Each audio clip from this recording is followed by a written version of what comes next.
En 2017, un Wallon sur deux a craqué et a acheté au moins une fois sur Internet, un chiffre qui souligne à lui seul l'importance acquise désormais par le commerce en ligne, ce qui justifie pleinement l'organisation du e-commerce expo actuellement en cours à Liège et dont on va parler avec notre invitée Carole Dannevoie, Project Manager à l'Union des classes moyennes. Bonsoir. Bonsoir. Merci de nous rejoindre pour parler non pas des saumons, quoique on peut faire du commerce de saumon, mais pour parler de ce chiffre. Un Wallon sur deux qui a pratiqué l'e-commerce, qui a commandé en ligne en 2017. Ce sont des chiffres qui sont en augmentation constante. Un commerçant aujourd'hui ne peut plus ignorer ça?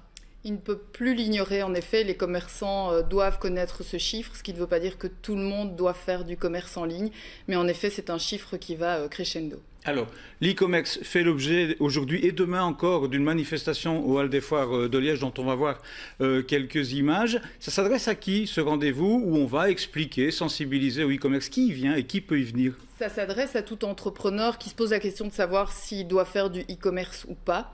Donc de manière générale à tout entrepreneur qui veut utiliser le digital pour son business. Ça peut être le petit commerçant du coin si c'est pertinent pour lui? Tout à fait. On a beaucoup de visiteurs qui sont des commerçants et qui se posent la question de savoir est-ce que je me lance ou pas. Alors ça fait 2 fois que vous dites si c'est pertinent pour lui ou à peu près l'équivalent. Ça veut dire que tout le monde n'est pas forcément amené à faire du commerce en ligne, mais être présent digitalement, ça oui. Voilà, je suis assez prudente en effet quand je m'exprime. Tout le monde doit être visible en ligne, donc tout le monde doit utiliser le digital pour développer une vitrine supplémentaire, mais tout le monde ne doit pas faire du e-commerce.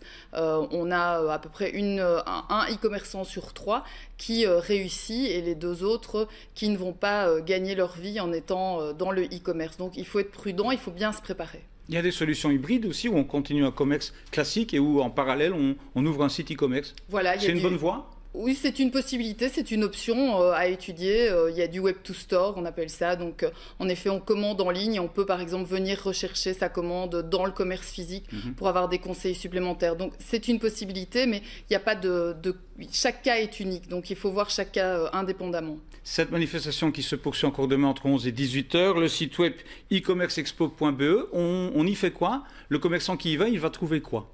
Alors, il y a 5 zones où vous allez trouver des conseils spécifiques comme la logistique, de la consultance, des moyens de paiement.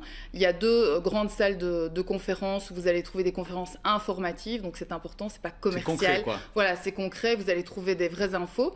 Il y a des zones de speed coaching. Donc, vous pouvez prendre rendez-vous avec un expert pour avoir des conseils en face à face.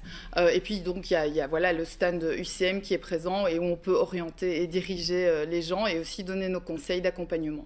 Merci d'être venu rapidement nous présenter cette manifestation. C'est donc encore demain mardi au Hall des Foires de Liège et vous pouvez encore y aller. Et sur le site web que je vous donnais, vous pouvez encore vous inscrire, ce qui vous permettra d'y aller gratuitement. Tout à fait. Bien ça. Oui. Merci beaucoup Carole Dannevoie de nous avoir rejoints.